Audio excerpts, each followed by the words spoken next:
can't continue that. It's copyrighted. Welcome to the Spin Down Podcast, since no one else can do the intro.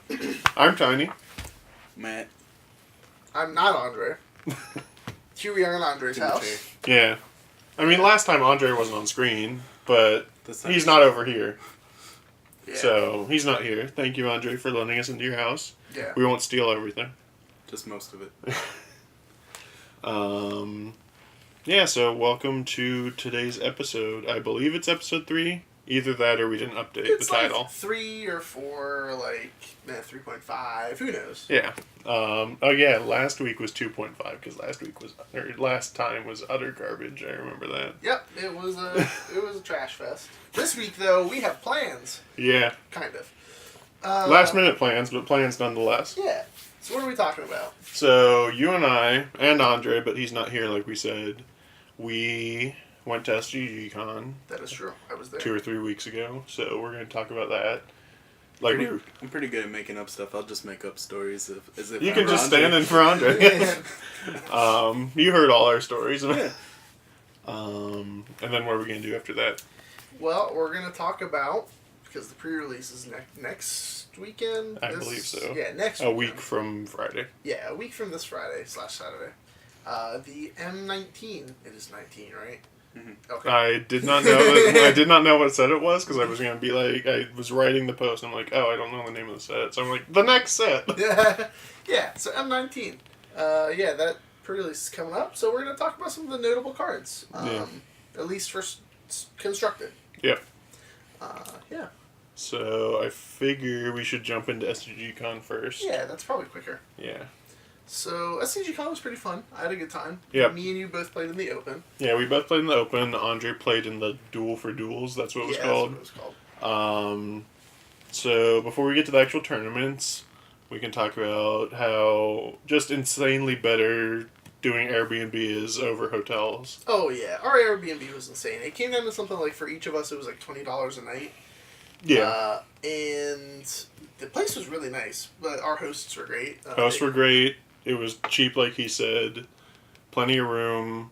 And we had access to a kitchen, which is it saves you so much money cooking your own food on the weekends. Plus, we didn't really take advantage of it, but our hosts had stuff like coffee and stuff that we were allowed to use. Yeah.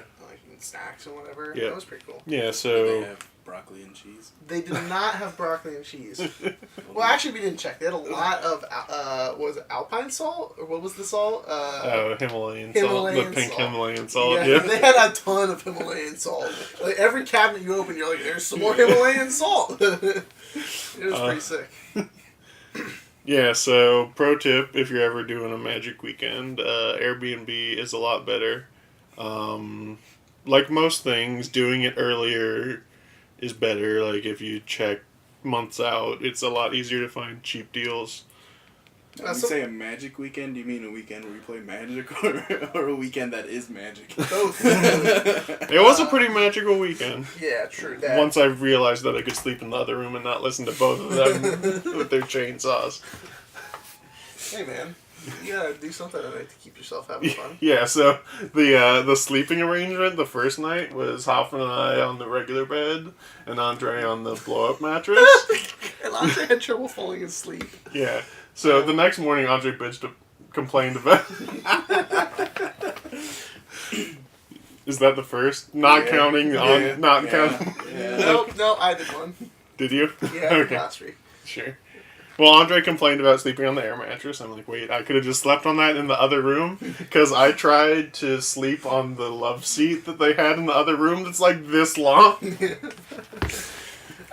the thing I thought was funny was that Andre had trouble falling asleep. So he was playing, rainforest noise. Yeah, he had a noisemaker. But, so when I'm at home, I have a fan going as a noisemaker. But to me, the optimal sleeping noise is the same noise constantly. His is like, caw-caw, caw-caw!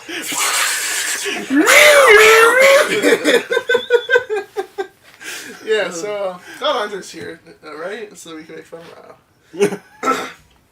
But, on to actual SCGCon stuff. So, we both ended with the same record. No, I was one ahead of you.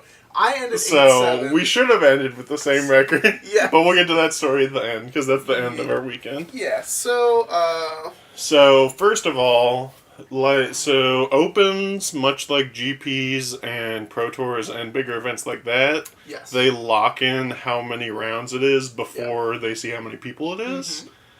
So most of the time it works out, because most of the time they get a good number of people. But there was the perfect storm of, it was a invitational weekend. It was a weird format. And there was 3 other events. And there were 3 other non-invitational events firing that Saturday as well. As well as the RP2 that weekend. Yes. So we ended up with 200 people. I think it was 207 or something like that. With the equivalent rounds of a 400-man Swiss tournament. Yeah, I think it's I think 600 people or more. Yeah, something absurd like that. Yeah. So, day 1, I tripped into day 2 by going X4. Yeah. I ended day 1 at 7-2 in 9th place. I was pretty pumped. Yeah. Day 2 was a much more interesting day. Yeah, so significant stories that I thought were hilarious that happened day 1. So, I played against Ross Merriam, I think it was the second to last round. So it wasn't a win and in because we were both X3 at that point. But it was this win is really significant because X3 was still live for top 8, whereas X4 day 2s with very slim chances of making top 8. X4 made top 8, but you had to win out from there. Yeah, and get lucky because I was pretty sure there's X4s that missed. I think there were X4s that missed, yeah. But I started the day out 4-0, so I was pretty live, or 3-0 or something. Mm-hmm. But I played against Ross Merriam, and I was on the red-white control prison style Sun and Moon deck, and he was on Splinter Twin with the counterbalance and Sensei's Divining Top block. And I'll have to thank Ethan because I just remembered that he's the one that told me about playing Rending Volley on the boards, because that card was really good against Twin, as it is to be, because it's red. Deal 4, right, to a blue or white creature at instant speed, and it can't be countered, which is the significant text, especially in a world where chalices and missteps abound. But going into game 3, we navigate to a point in the game where I know his hand is Splinter Twin and Deceiver Exarch, and he doesn't know my hand, but using information of I upticked a Nahiri but didn't discard, and things like that, he can guesstimate that I have some sort of out to Twin in my hand. So we navigate to a point where he gets to 6 lands, and evidently has 2 Deceiver Exarchs in hand. So he goes, Exarch, tap your red source down, second Exarch, tap your second and last red source down. And I knew he had a Twin in hand, so I'm about to scoop it up, because I'm going to lose, because I don't have the red source, and I can't Rending Volley one of them, because the other one kills me. But I take one last look at my hand, and I realize that I have a Simian Spirit Guide to get him with, so I go, okay, pass. And he's like, I didn't sign up not to do this, put the Twin on. I'm like, okay, exile Simian Spirit Guide, Rending Volley, dude. And this meant you finally got to go get your Emrakul now that there weren't Exarchs in the way. Yeah. Oh, yeah, that was the other one, is I had a Nahiri at 20-something, because I knew he had the Exarch, so I couldn't go get Emrakul. Have him tap it down. Yeah. I could, but it was better just to be filtering at that point. And again, so I go get Emrakul and wipe his whole board, and he conceded. Yeah, so that made my weekend. Yeah, that was a really sick one. I didn't really have any super great stories from day 1. The luckiest I got was in I think also the second last round. I played against a guy on Dark Depths combo Eldrazi. Yeah. Where he just had Thespian Stage Dark Depths in his Eldrazi deck, which it seemed weird, but I kind of can get it. I don't think I would ever do that. Yeah. But I don't think it solves any problems really. Yeah. I guess it's good in the mirror. Game 1, I didn't really see the Eldrazi part of his deck. Yeah. I just saw Cloud Post, Thespian Stage, and Dark Depths. But I naturally drew all 4 of my Ghost Quarters. Yeah, that'll do it. And just I had a Mimic and Ghost Quartered him to death. It's yeah, that's pretty good. He didn't have any basics. So day 2, that was the interesting day. So you start out day 2, X and 2, so Yeah. you only have to win 3 matches yeah, to it was guarantee like 3 top or 8. 4, Yeah. but like I had to like basically win an F&M to make top 8. And this was win an F&M, but it didn't have to be a consecutive. Like you could You win. don't- You had 6 matches to win 3 4 matches. rounds, yeah. 4 rounds I think was guaranteed. 3 Yeah. rounds was like for sure. Anyway, I managed to go in my first couple rounds 0-5. Man, did I feel awful. That is probably the worst I've ever felt in a Magic tournament, ever. Yeah. So, I went from being, I had a really good shot at top 8 to, I have to win the last round to make prize. Yep. So, I sit down, you know, I'm rattled, but like I'm not one to usually let that affect my gameplay. And I'm about to lose game 1 to Infect. You know, whatever. I'm favored over 3 games anyway. Judge comes over, stops our match. He's like, "Hey, this match is getting repaired. Some results were put in wrong. We're just repairing this match." I'm like, "Sweet." That gives me basically a free out to another Yeah, you get a win. mulligan. Yeah. Separate occasion. Another judge comes over. He's like, "Hey, I need to talk to you about something else." My opponent forgot to give me a card back from Oblivion Soaring me the last round. So I little did I know, I was about to lose that game and then immediately get a game loss Yep. for presenting an illegal deck. So I actually just dodged losing the last round. So we go up to the scorekeeper. I'm the last one to get repaired because I had the conversation with that judge about my card. And the judge is like, "All right, we need this man to get repaired for his round." And the scorekeeper's like, "Oh, there's no other people to pair him against, so he gets the bye." So I got the bye in the last round. Into prize. Into prize after I should have lost. Yeah. Yep. Better that lucky was- than good. Yeah, I mean, didn't win a single round of Magic on day 2, but sometimes you don't need to. Yeah.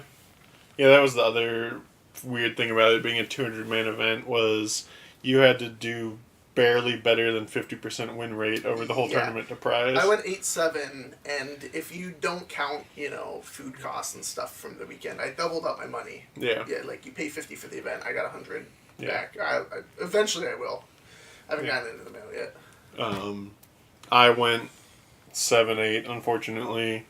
I just had... Well, I think the significant one that I missed prize due to was I was playing against Eldrazi, but he was a version that was playing Spellskite for whatever reason, and I just kind of had a brain fart and didn't realize... Well, if I had thought about it, I would have realized, but didn't put 2 and 2 together that he could equip his Jit to his Spellskite and attack through my bridge.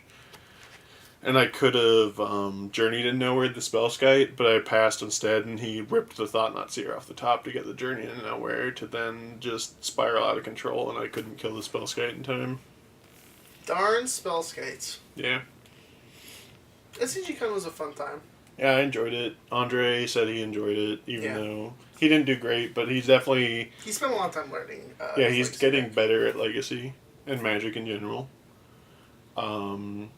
He definitely... He's getting better with Tilt, because he had that... So, he had an Omniscience in play, but his opponent had a Trinosphere in play. And I guess Andre cast something for free, and they both didn't think about the fact that he had to pay 3 for it, even though it was through Omniscience. So, like, after that match was over, a judge came over and was like, "Hey, this happened, you didn't pay 3, you're getting a warning."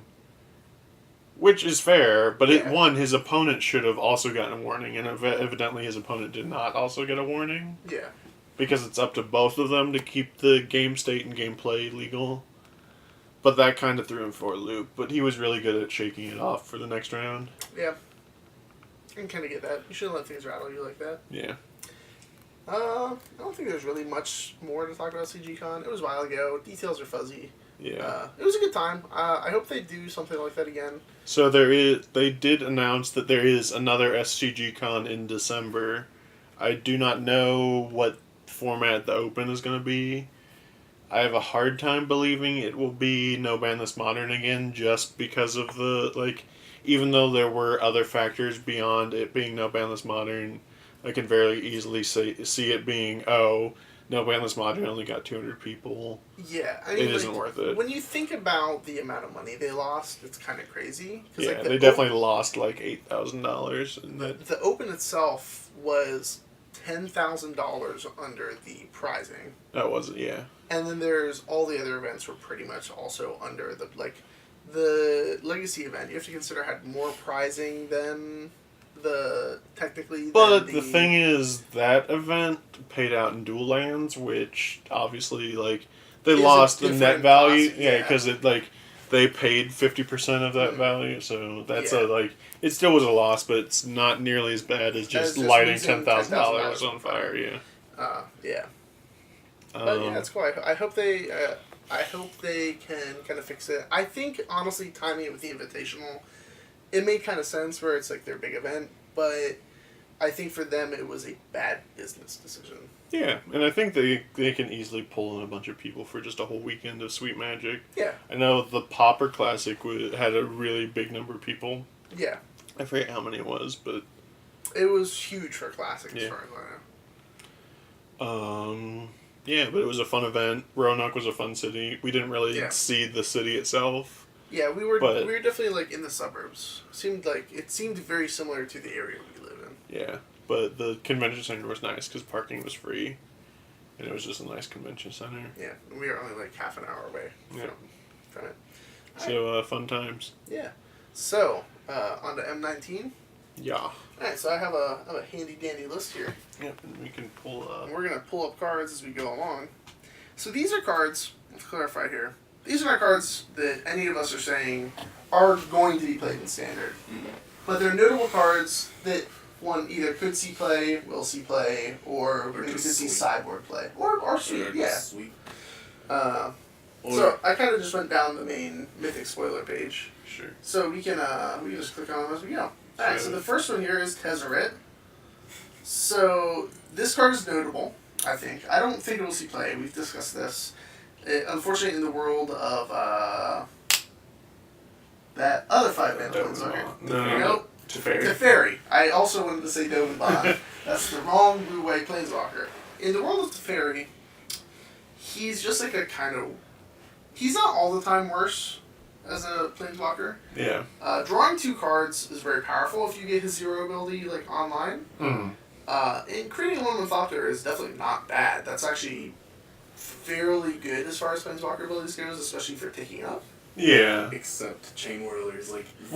Chain Whirler eats that alive. Yeah. 2, any aggro deck, like, isn't super scared of just a 1/1 a turn, so...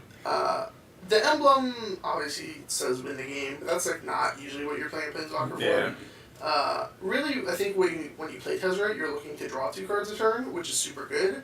But is there a deck where you're really controlling 3 artifacts? And there's definitely not right now. Yeah. Especially not a blue one. If there is, it's the black-red aggro decks. Yes. So. Yeah. Jam in there. Like 1 vehicle and their 4 scrapping scoundrels. And like the closest I can see to having multiple artifacts in play is like Thopters from Whirler Virtuoso. But that's just not good in a Chain Whirler. Game, yeah. So again, this is kind of a card awkwardly taken out by Chain Whirler. Yeah. And also probably just worse than other Planeswalkers in Standard. Yeah. The next is another Planeswalker. Vivian Reed, the green Planeswalker. So, this card, I think is a little less powerful than Tezzeret is, face value. Mm-hmm. But it has some interesting niche things. There's not really like a huge green deck right now in Standard. But this... Well, I mean, there's a green aggro deck, but there's no like green ramp deck that's trying to put 5-drops that aren't huge creatures into play. Yeah. But this card is like kind of a sweet value card that also covers like a niche spot that is really good as far as like sideboard play goes. Yeah. So the take up, you look at top 4 cards, find a creature or land. It's essentially just a draw card. Yeah. It's really hard to miss. You get some minor selection, but it's less generalized. Mm-hmm. It's essentially a draw card. And the takedown is Naturalize plus Plummet, which I actually think is pretty good. There's a decent number, not a huge number, but there's flying creatures that see play in Standard. Yeah. As well as, there's vehicles. Are there any enchantments that matter? I don't think. They're like O-rings from Blue White cast Control. outs and stuff. Yeah. So, like, I mean, Vivian Reed matters. The naturalize is a big deal. The most awkward part about her plummet part is the like highest concentration of flyers is rekindling Phoenix. Yeah, but And even like, that's still plummet. fine. Yeah, because you're forcing them To have bring to. it back. If Well, they, yeah. And also, if you just have one removal spell, then you get to deal with it. Yeah. The ultimate is, as far as Planeswalker ultimates go, it doesn't say win the game on the spot, but it's a game-winning emblem, and it's not super far out of reach. You have to take up 3 times before you get that emblem. Yes. That's not super yeah. absurd. Yeah. I think this card is like totally reasonable. If not like as a main deck card in the future, it'll be maybe a sideboard card or something sweet. Yeah. The next card is, I think it's on the left side when you look for it. It's Resplendent Angel. This card, it's not the most powerful card face value. You're getting a 3-mana 3/3 flyer essentially up front. That's not like absurd. Yeah. I mean, we've had somewhat close power level cards in the future. In previous standards, you play like Manus Rider was just a 3-mana 3/3. Flying Haste and the Vigilance was kind of relevant. Yeah. Like, I mean, it's very relevant, but it's not like if it was a 3-mana 3/3 Flying Haste, it would have been about the same. Mm-hmm. This card loses 2 keywords to have at the end step. If you've gained 5, you get a 4/4 Angel. If it just had that text, I don't think it's like super good. Yeah. But what it can enable itself because it becomes a 5/5 with lifelink when you activate its ability. That's a lot, but sometimes you have to clear and it's just your dude becomes a huge late game threat. Yeah. Which is a great rate for a 3-drop. I like my 3-drops that are fine early, but definitely still good in the late game. Mm-hmm. And the big thing is this card, quote unquote, combos really well with Whatever the Baneslayer yeah. Angel. What is the Baneslayer Angel called? New one, it's the Angel Lord. Oh, See, I think the biggest problem with that thought is it's just it's so win more. Because, like, if you have a Baneslayer Angel in play, you should be Lyra winning. Dawnberry. yeah. You should be winning the I was game. getting there. But I mean, like, your Lyra still dies to one removal spell. If you can get an extra Angel out for a turn, that's great. Yeah, I just don't see what deck is playing this. Yeah, I think right now there isn't really one, Yeah. but it's still a thing to look at, because it's a powerful interaction. Mm. Getting 4/4s for free, in this case, if you have Lyra out, it'll be 5/5s for free. Yeah. That's Thing. powerful. The sad thing is the last good mono white deck was the vampires. There's a lot of Yeah. lifelink attached Yeah. to it, but Yeah. now that you have a thing that pays off for having all that lifelink, the deck's just gone. There's also Chain Rollers bad. Yeah. Yeah. So, next card on the list. This is a bit more of an interesting one. It is Nexus of Fate, which is a. We'll take a stop here. We're actually going to talk about a whole cycle. We can move around. That's fine. Nexus of Fate. This is gonna be the buy box, isn't it? Oh, I So, don't know. yeah. Okay, well that didn't work. Yeah, because is it the buy box in the sense that it only shows up as a buy box? No, because they were talking about getting your sweet promo version. We It's a mythic, have isn't it? definitely already passed it. Yeah. There it is. There it is. Yeah, Nexus of Fate. So this card is, I think, if you haven't played with Time Walks a lot, you don't know how deceptively powerful this is. Because this is a card that is, I think, deceptively powerful. Mm. So if you have a 7-mana take an extra turn card, that card is definitely unplayable. Yes. And pretty much for this card, we're ignoring the shuffle it back into your deck text. Yeah, 'Cause because it's- pro tip, if you have no cards left in your library, this just gives you infinite Infinite turns. turns, yeah. But otherwise, it's not super relevant. So this is just 7 mana, take an extra turn after this one. At instant speed, that's why it's relevant. So, Time Walk effects are typically very good when you get to do something else with your turn, where you're not just using it as an explorer. So if you have a Planeswalker in play, or some sort of enchantment generating value, yada yada. But the problem with that is it's a lot of mana to set up going play Planeswalker, then Time Walk or something like that. That's Yeah. usually 10 mana or something like that. Yeah. But what this lets you do is you get to hold up counter magic for your opponent, And then on their end step, you get to go, alright, I'm going to take an extra turn after this one, which will give you 2 turns in a row, which means your first turn you get to spend casting a Teferi or something like that. And then you have a whole extra turn to one, you get to leave your mana untapped. Yeah. And then you also get to do your things on your Yeah. turn. That's actually really good. Yeah. In a counter spell deck, being able to draw 2 cards before your opponent gets to, just off those Yes. the draw steps, where you get to kind of refill a little bit, Yeah. definitely isn't not relevant. Yes. Yeah, this card, it's probably too slow to see play, Yeah. but you never know, maybe a control deck sneaks one in somewhere or something like that as a sweet out card. Because it definitely taking 2 turns is so powerful. It is unfortunate that you don't get to Gear Hulk it. That is true. That's probably actually why they put that text Yeah. because that would be absurd with Gearhawks. Yeah. So It that's- also, minor effect, keeps you from getting milled out. that is true because it's from anywhere. Yeah. So are there any mill decks in standard? No, not really. But Yeah. Technically, Godfarer's Gift decks used to have an out of milling you with their stupid energy mill guy, but that never happened. They always Yeah. milled themselves. Yeah. Next card, another green card. A lot of the cards on my list are green and blue and red, so that says something. Runic Armasaur. That should be down a little further. Yeah, there it is.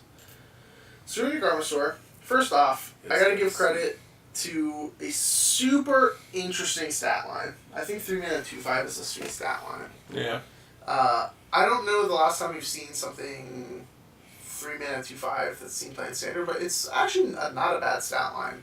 When you consider the stats, it's the same stat allocation as a 3 mana 3/4, which is considered good. Yeah. Like, playing a 3 mana 3/4 is definitely, in limited, that's great. And Yeah, this card's going to be really good limited. Not really good, Yeah. but it'll be quite good. Yeah.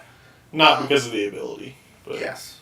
I mean, the ability's relevant, though. I think that's why it's good for constructed, though. Yeah. So the constructed ability, it's kind of niche, but it is good against planeswalkers. Mm.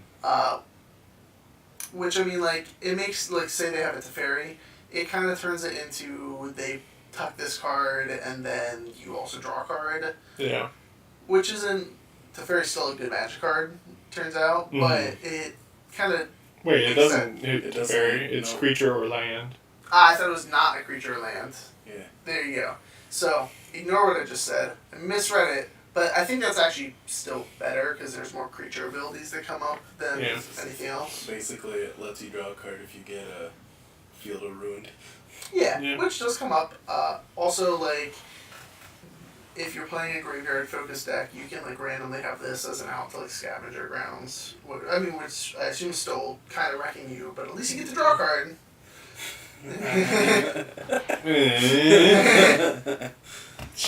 No. I don't understand where that note comes from, but hey. So this card is kind of like a niche card to keep your eye on. It could technically see play in Eternal formats, but probably not.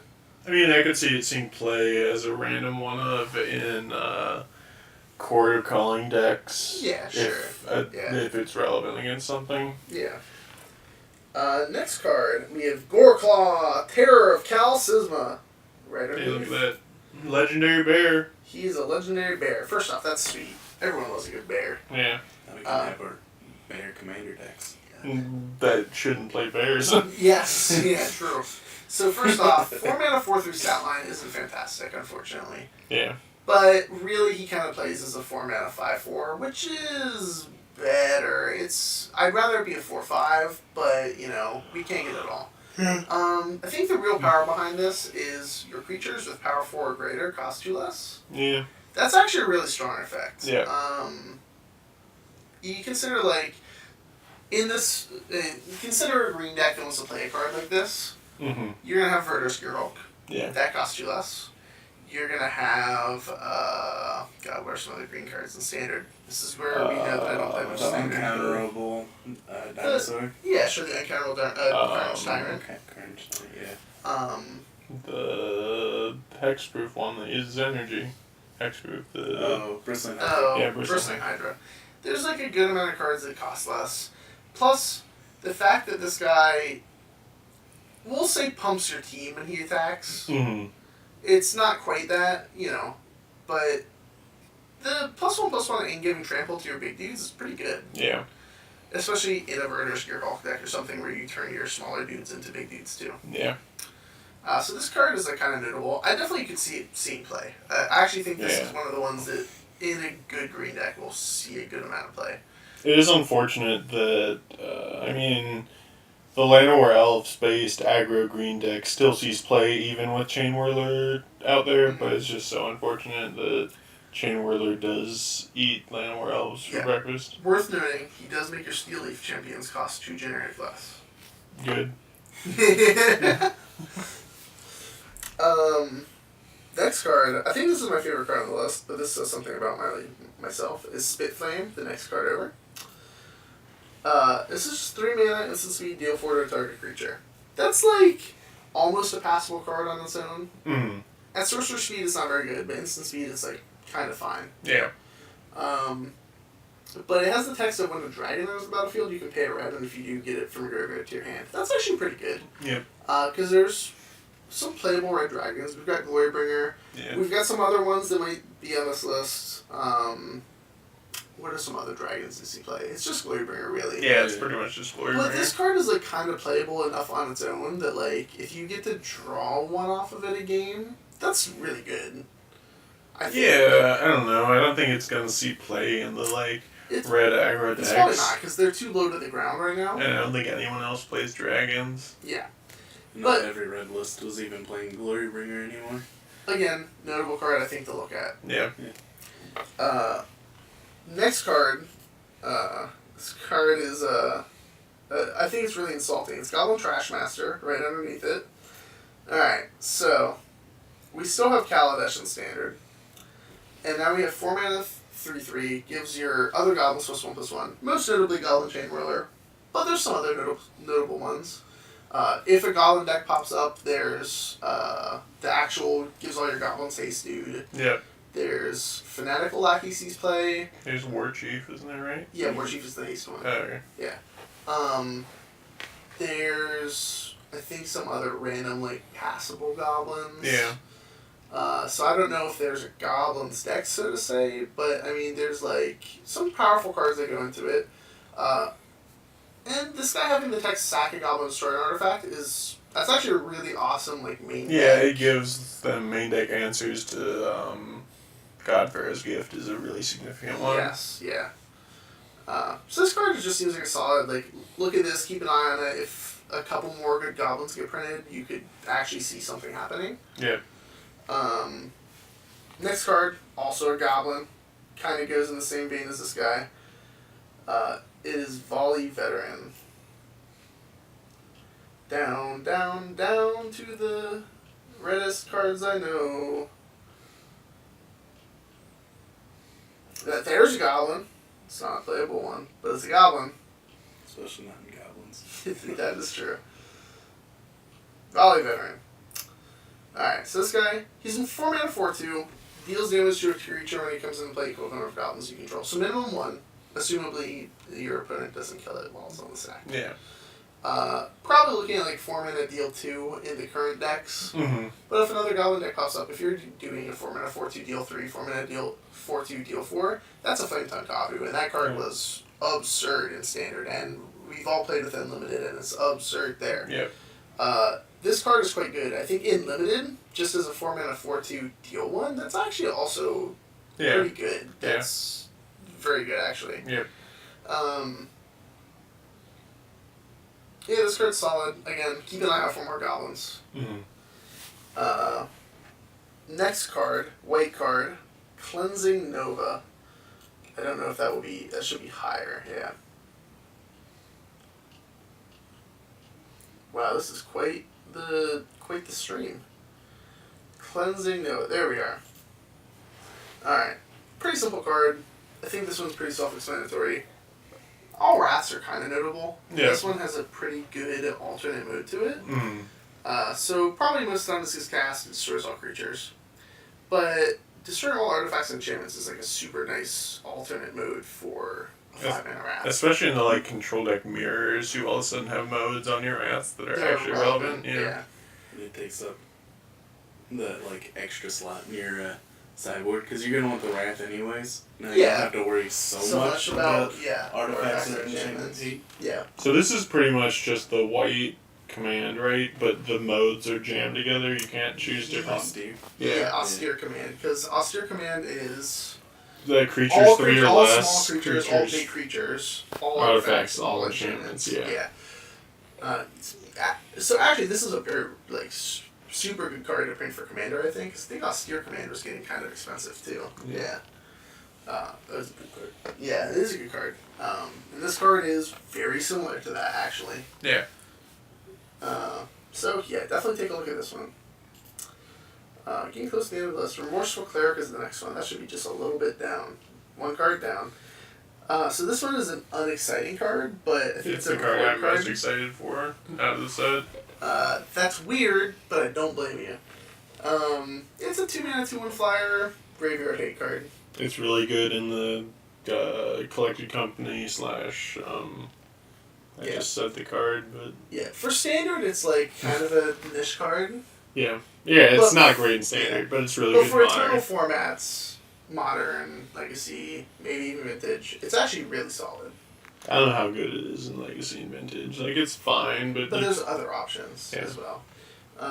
Could it show up in like 8 bears in Legacy? Because you can vial it in on 2 like you were gonna do with your other creatures. It's your graveyard hate. you'd have to play multiple of them as the key one. Like you can't Yeah. quarter calling for it, but That's probably the thing. good. Yeah. It's definitely in a spot where this is going to be a card you have to look at in the future, just forever, as like, hey, is this one of the hate bears I want to play? Yeah. I think it is a very significant upgrade to Scavenging Ooze against a lot of the graveyard-based decks in Modern. Yes, because Scavenging Ooze, you actually had to actively leave mana up against Yeah. them, and that actually is sometimes detrimental. Yep. This actually also has a relevant creature type of spirits. Yes, yeah. They even printed a Spirit Lord in this set, Mm. so shout outs to people who like to play spirits. Yep. Guess the same draft. Yes. Next card, another unexciting one, but an exciting one I think for me is Reclamation Sage is getting reprinted. Why is that exciting for you? Uh, Block of Worm got reprinted? yeah. I would just say it's exciting because I actually think it's a really good card for Standard. Yeah. And I want Standard to be good against so bad. Reclamation Sage is another very simple card that just lets you have like a solid sideboard slot against a lot of decks. Yeah. You get to have a card that is not dead, Mm-hmm. but then also does something versus your opponent's cards. Yeah. So, say you want cast outs in your green deck, but you don't really want to play Naturalize because drawing Naturalize sucks. Yeah. So, in the bad case, you get to have a 3-mana 2/1. Yeah. And then sometimes you get the 2-for-1 then. Yeah. It's a pretty simple card, but Yeah. it sees, as of now, it's the go-to dude to get in Legacy and Modern for naturalizing things. Mm-hmm. Yeah, because before it, what was it? You could only only got shatter. artifacts? Yeah, Yeah. because it was Virgin Shaman only gets artifacts. Yeah. And that was the other elf. This guy is relevant creature text elf for Yeah. those formats. Yep. Yeah, so sweet Reclamation Sage is coming back. Then the last two on the main list are 2 multicolor cards, way down at the bottom. And they're both dragons. So we'll start with Chromium the Mutable. Alright, so this card is kind of an interesting control finisher. So Esper Control already kind of a set up thing in Standard, I believe. Mm-hmm. If you're playing like blue-white, sometimes you splash black, etc. This card is a 7-mana 7/7. That's unimpressive. Has flash. That's really good. Mm-hmm. Can't be countered. Also very good, Yeah. especially in control mirrors. Flies. Yeah. Yada yada. But he has a very important text on him for control mirrors in that he's kind of unkillable. Yeah. You get to turn any card into kind of a counterspell versus their removal spells. Mm-hmm. So this card has the unfortunate effect on some control matchups where it can become who draws their chromium first. Yes. But he's a powerful card. I mean, if you've looked at control finishers in the past, there was Aetherling, Morphling, etc. Those kind of cards. Pearlink Ancient was a big one for Con Standard, and this is definitely better than Pearlink Ancient. God, Pearlink Ancient was such a cancerous Magic card. That made games go forever. Yeah. Because it didn't kill fast, and you picked up 3 lands to pick it up. And that was quite the effect. So this card is just like a solid control finisher. Yeah. Probably a sideboard card, realistically, for control matches. But Yeah. it's cool. Plus, Oh man, you get Elder to Dragons. yeah. So that does mean that you can choose Elder as your creature type for Cavern, right? Elder is a relevant creature. Yes. I Yeah. do like that. That's been true since Con Block, though. Yeah. And the last one is Nicol Bolas, the Ravager. Alright, so this card, I think he has the disadvantage of not being white as far as blue cards go. Okay. Because I think that I'd rather play Teferi than him, but he's definitely a notable card. So first off, front side of him, he's a 4-mana 4/4 that immediately makes each opponent discard a card, but for most formats it's going to be relevant as just your one opponent. Mm-hmm. So that's good. He's a 4-mana 4/4 that immediately gets value most of the time. Yeah. But he also presents himself as an immediate threat in that in just a couple turns he flips into this monster of a Planeswalker, which has a bunch of relevant nodes. +2, draw 2 cards. Yeah. That's absurd. -3, kills pretty much anything. Yeah. Tens a lot of damage. Yeah, tens a lot of damage. Yeah, you couldn't let the Planeswalker... Why couldn't they just make it 11? Like, Blightsteel still doesn't die to it if it's... It's true. And Blightsteel doesn't die to it, whether it was 12 either. Yeah. They should just make it infinite damage. Just have an infinity symbol, yes. And then the -4 is also really good. You get to reanimate a creature or a Planeswalker card. Getting back a Planeswalker is really sweet. Yeah. Especially since you get to -3 them and shoot like their walker. Their walker, and then you next turn you get it back. Yeah. Kills your Nicol Bolas, but that's a 3 for 1 plus you get to have a walker. Yeah. And then you exile the ultimate, which is not super far away. You have to pick up 3 times. Essentially says win the game. If your opponents are winning from the spot where all but the bottom card of their library is gone. Imagine if the bottom card is Time Time Walk. Walk. Yeah. I can't wait to beat someone's Nicol Bolas by Time Walking. It does say target players. That's true, so you can set yourself up. Alright, we're building an Omniscience Nicol Bolas Time Walk. You you just get to go, this is the turn I get to ultimate Nicol Bolas, Time Walk, ultimate target myself, and now I Time Walk forever. We have a 50-50 shot at that turn. Yeah. So, yeah, that's pretty sweet. So that was all the cards? Yeah, there's some other cards I think we agreed we were going to talk about. So kind of a side mention, there's the Mare cycle. Yes. This is a cycle of kind of... I love cycles like this because it's a really good way of balancing Standard. And these ones aren't super unfair to play against when you're up against them either. Some are definitely better than others. They should be near the top. Are they uncommons? Yes, But but they're they're still- near the top for some reason. Because they have to showcase the horses. Alright, here we are. So, we can just pull it out. Yeah. So, I think all of them are... You hush you. Alright, so I think, to me, the super relevant ones are the white one, and the green one, and then the other 3 are, like, have their places. So Shield Mare is a 3-mana 2/3 gain 3 life a lot of the time. Mm-hmm. It I mean, I think it's... Yeah. has other relevant text. Yeah. It's just a solid card versus Red X. A 3-mana 2/3 will probably trade with their creatures, and then you gain 3. That's a worthwhile trade. Yep. And then the green one is just super notable against, like, if you're playing it against just a blue-black deck, it's just going to not ever come off the board, and it can't be blocked. Yep. Like, even if you think about Scarab God decks, I'm pretty sure Scarab God makes the creatures and animates black. Yep. So Like it's just zombies. so it's a way to actually beat Scarab God for green decks, which is kind of relevant. It kills in 4 turns, which is, like, kind of absurd. This mono green deck's looking pretty sweet. Yeah, That's notable, interesting. it gets reduced by the Bear Dude. Ooh. Um, Maybe we'll just jam this mono green deck at the team open that we're doing next oh, month. God. What? You get 5 mana 10/10. You get 5 mana 10/10. I actually think that card is also pretty good. I did not put it on this list. Because. We'll probably end up playing black red aggro. But this is an audible. It's a really good deck. There's some. Or cast Llanowar Elves. Yeah. All the other cards are pretty reasonable. Surge Mare is, like, probably the worst of the bunch at the moment. It is an 05 though. Yeah. I mean, so it's a looter, and that's pretty good. He could be a 4/1 though. So the way I look at him, because we're guessing that Devotion's coming back, and I Yes. think he'll probably be playable if Mono Blue Devotion comes back. Mm-hmm. Because he's very similar to Frostburn Weird, which saw play. Yeah. He's almost exactly like Frostburn Weird, just he gets to smack for 1 less point of damage.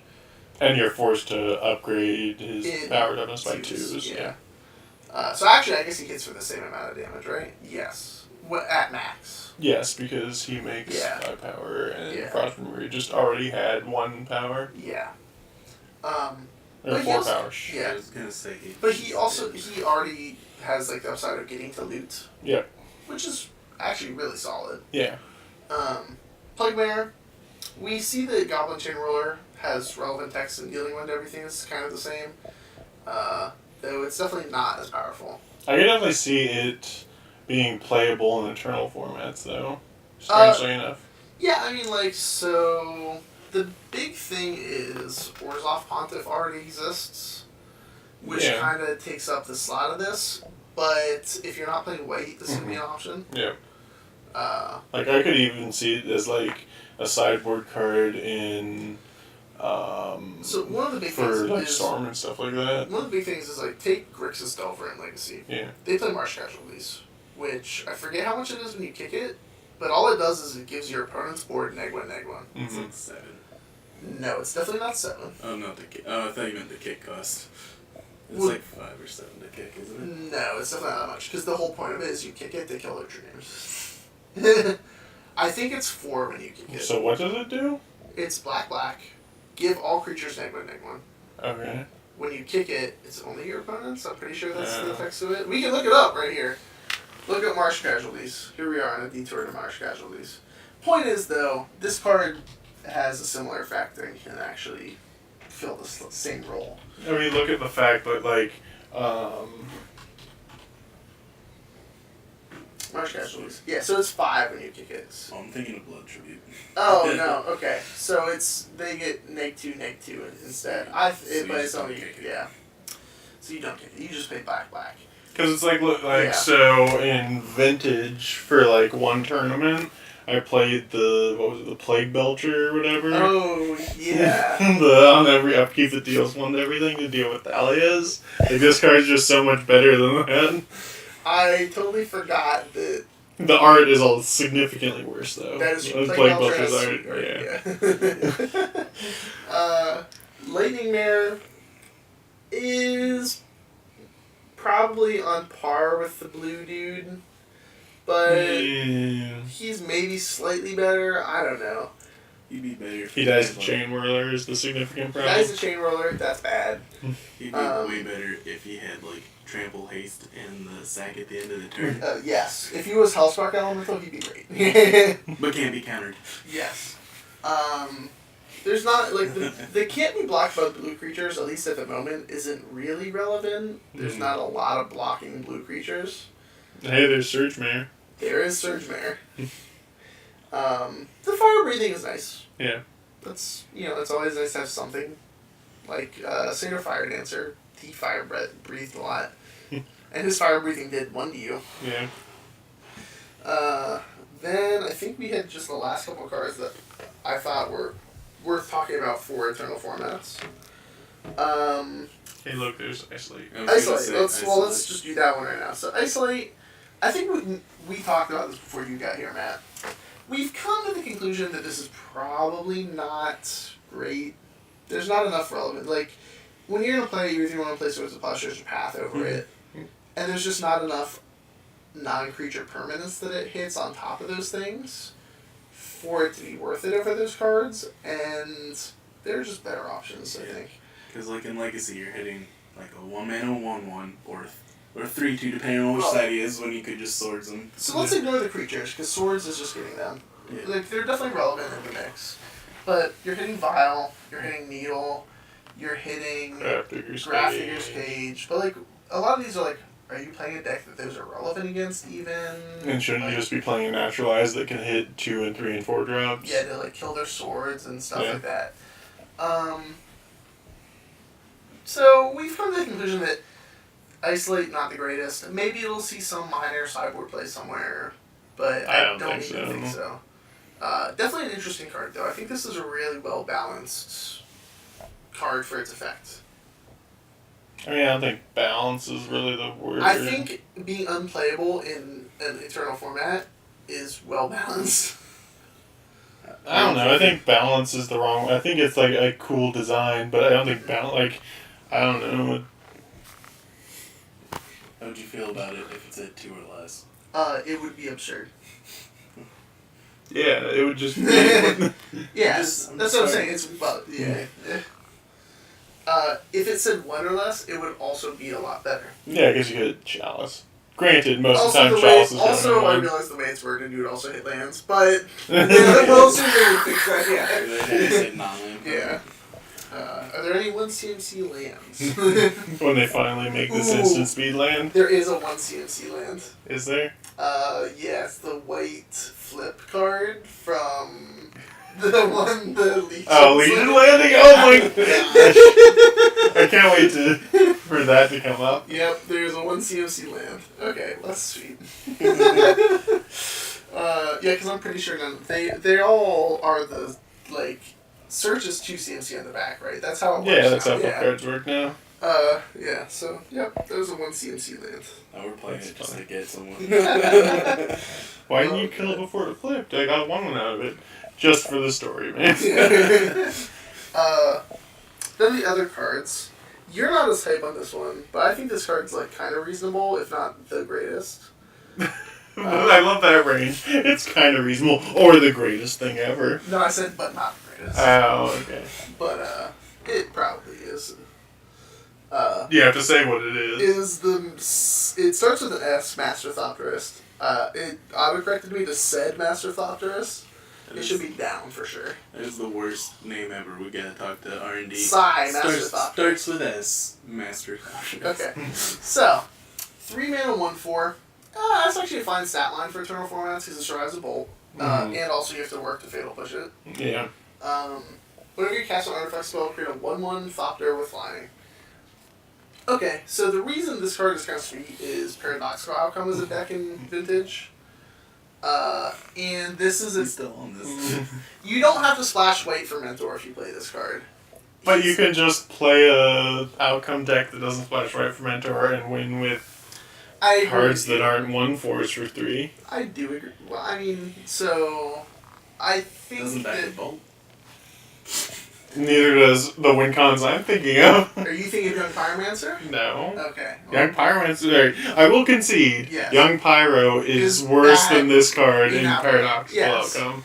But you're thinking Time Vault, like I play. Yeah, I don't exactly. play Or creatures. like Planeswalkers or like. Yeah. I actually think that Tezzeret could be fine. When I was thinking about him today, I actually think he might be fine in Outcome too. Because he just says 5 mana. He's like a Jace. You pay 1 more for your Jace. Oh, you could play a Tez that goes, I'm going to win the game next I like that Tez better. I play that Tez. But you can't have both in play at the same time. I like this one. I had Time Vault, but this Tez isn't doing it, so let's go get another one to go find. We have to alt it to go get her multi-key. Yes. I like that. It finds your key. Yeah. The new Tez finds your key combo. So does the old one. Yeah, but you have to, like, take him down twice. You don't have to take the new one down Up once. a billion times. Irrelevant. Yeah, vintage. Make a 1/1. Go. Oh, you killed me? Dang it. Alright, so, on to some of the cards that you're more hype on. Alpine Moon. I'm not even hype on that card. I was the one that was like the least hype of it. Yeah. I wasn't hyped about it at all. You were definitely hyped about it. No, I literally said, what is it with them making more bad blood moons? And then we argued over semantics about that. It's definitely not anything like a Blood Moon. Well, that is wrong. It does interact with lands. And says Moon. It's It is a horrible Blood Moon style effect in the sense that it interacts with. Thank you for seeing. Like, I was just saying we were arguing semantics at that. Yes, it definitely was semantics. But this card is utter garbage. Please do not play it unless you're playing Affinity. I mean, I think that there are actually some decks, like Death Shadow could play this deck with this card. Workshop. I guess. Death Shadow could play this If card. anyone played it against me in Vintage and named Workshop, I would laugh in their if you're face. playing in Vintage, you're playing it to name Bazaar Paladin. Yeah. You can also, like, if you have one in your main deck, I guess against blue decks, you're, like, slamming off Library of Alexandria, and then you'll get that where he's like, yeah, I got the Library of Alexandria hand. Sweet, I get to cast my Ancestral with it now. Yes. The last card, Infernal Reckoning, I think is near the top and is black. No, actually it's right there. Go down just a bit. Alright, so this card, this might be the most relevant card. So I think this card is mostly relevant in Modern, but has some legacy purposes. And Vintage. Yeah, definitely for sure. Yeah. I think the key problem with this card is the majority of the decks that it is going to be really good against are Chalice decks. That is the biggest problem. So, in Modern, it's good against Affinity. Yes, which is not a Chalice deck. Yes. But then all the other decks it's good against are Eldrazi decks or Workshops and Vintage, which is a Chalice deck. Yes. And pretty much every Eldrazi. Strangely enough, it is better against the Vintage Workshop deck than like any Legacy deck. Yeah. Because there's one Chalice. Yes, yeah. I still think this card is like... It's good. I would be happy, not happy playing it, but I would consider playing one like Grixis Nova and Legacy or something like that. Because like that, Eldrazi is a problem matchup at times. Yeah. It is a way to deal with Ulamog, which is significant. That is also true. The fact that you gain life is also super relevant. Yeah, it does help with like Smasher races and stuff like that. Yeah. So this card is definitely super interesting, and I'll probably pick up a couple of them just to, like, have. Yeah. Anything else? No, I think that covered all the cards that I thought were notable about M19. And that also pretty much brought us perfectly to an hour. Nice. I do want to bring up one card, though. Okay. If you can scroll down to the dragons. Okay. Well, sorry guys, this is the end of the podcast. I do wish Thud there while it's on the screen. I wish that were a common. Yeah. Really, you wish a strictly better fling would. It's not strictly better, it's a sorcery. That's true. Oh, yeah. okay. I would still. Well, play Matt, Thud, get though. screwed. It's not scrolling. What was the card you had? Okay, I just want to talk about Magic bringing in stealth from. Hearthstone mechanics? Yeah. What did you want to mention about it? I just wanted to hear your guys' opinion on how you feel about if Magic reaches out to other games. Well, so haven't they already taken a keyword from? I thought They didn't take a keyword, but they essentially printed. There's a Hearthstone card called Brawl, which destroys all of the creatures on the board except for one. Random. And in Battle Bond, they had the same thing. Yeah. Except it's different costed because it's Yeah. Magic. Yeah. I don't know. There's like a finite amount of design space in card games, and I think it's fine to. It wasn't stealing, obviously, but it's fine to borrow from other games. Yeah. I mean, like, every other game borrows from Magic. Yeah. So, why can't Magic borrow from other games? I think the way they implemented this specific card is a bit clunky. It's not even clunky, it's just really easy to cheat. Yep. I don't know if, Because, like, the way we were talking about doing it is actually more clunky than the, like, intuitive of... Because, alright, where is it? It's a multicolored card, isn't it? Yeah. It's Palladium It's one of the Wars. biggest. Yeah, Palladium Wars. So he's a big old dragon. So if you look at the Hearthstone mechanic Stealth, that's essentially what this guy's mechanic is. Hexproof if he hasn't dealt damage yet. Because in Magic you can't attack creatures directly like you can in Hearthstone. So this is essentially Hexproof is the comeback for that. Alright, so the key thought we had was the fact that obviously you have to have a way to keep track of the fact that it hasn't dealt damage yet. True. The more that I think about it now, the more that why would it matter that... Well, I guess you could forget that it has dealt damage and would then still have Hexproof, but then you would think your opponent would know about that. Yeah, because just because it attacked doesn't necessarily mean it's dealt damage. Yes. Yeah. But the thought is, if you add the, like, Palladia enters with a counter on it, when it would deal damage, when it deals damage, take a counter off of it, and the counter is what keeps track of Hexproof. That way, there's an actual physical resource that can prove if someone is cheating in a much easier way as opposed to just being able to use the "oh, I forgot" excuse. No, I do like that idea. However, there are always loopholes when it comes to things like tokens. Like, I know it'd be an awful thing to do here, but like, couldn't you like stifle effect? Not if stifle the pulling the counter off. Yeah. Yes. Yeah. So we do have nimble obstructionist. So I mean, that's in this particular sense that would be not a good. I think those are fine. I think it's okay to give up design spaces like that in order to have things work better. Yeah. Especially when it comes into the realm of as long as tracking cheating. As long as it doesn't completely bust things. Like, making a card break the game, but have it work better than if it didn't, that's bad. But, like, making this in a way where, sure, maybe Stifle helps you out. Gives you a bone, like a small yeah, but you're already, that's janky and it's not really affecting the game. Well, yeah. So that's probably fine. And I would have to say, it should say remove all counters. All, like, they have to give it a name because it can't just be counters. Yes. Yeah, obviously. And then it should say remove all counters from it, so you can't just proliferate it. It would be scale counters. Yes. Yeah, or armor counters or something. Hearthstone counters. Stealth counters. One thing that might be notable to them is that they probably not have enough room for flavor text on the card. Yes.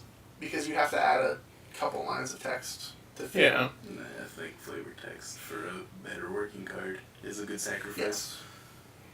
I mean, obviously, I don't think this card's going to see a ton of play. No, but yeah, it's worth mentioning because things they do today might not matter, but it could impact cards down the road. Yeah.